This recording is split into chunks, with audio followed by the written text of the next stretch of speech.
দেখছো না মার জানি কি হয়ে গেছে, কেমন জানি করছে। এত বোঝানোর চেষ্টা করলাম, মা কিছুতেই বোঝার চেষ্টা করছে না। কি জানি তার মাথায় ঢুকেছে মিরাজের এত অকালে চলে যাওয়া নাকি তোমার কারণেই হয়েছে।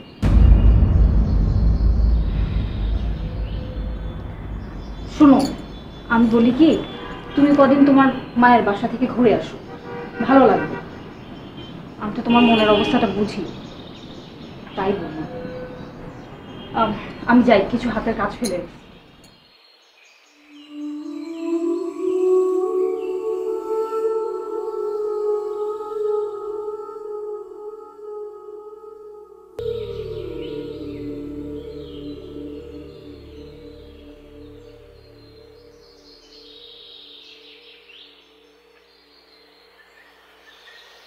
কিছু খেয়ে নেন।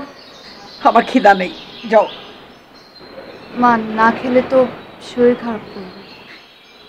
শোনো, যাকে খাবার তাকে তো খেয়েছো, আমাকে নিয়ে তোমার চিন্তা করতে হবে না। যাও আমার চোখের সামনে থেকে, যাও। আমার ছেলেটা চলে গেল, আল্লাহ আমাকে কেন দেখলো না, আমাকে কেন দেখলো না। যাও না তুমি আমার সামনে থেকে, যাও।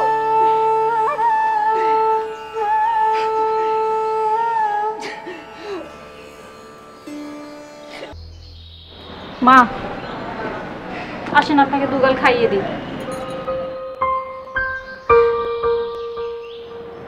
আমি খাবো না, নিয়ে যাও। আর কত যে অমঙ্গল হবে মা, আল্লাহই জানে। আমার তো নিজেকে নিয়ে কোনো টেনশন নেই, যত টেনশন তো আপনাকে নিয়ে আর আপনার ছেলেকে নিয়ে।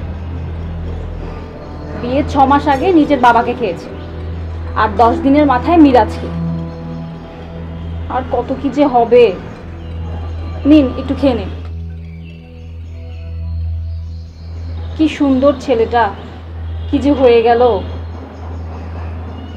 মা একটু খেয়ে নিন না। না, আমার ভালো লাগছে না, নিয়ে যাও, নিয়ে যাও, ভালো লাগছে না।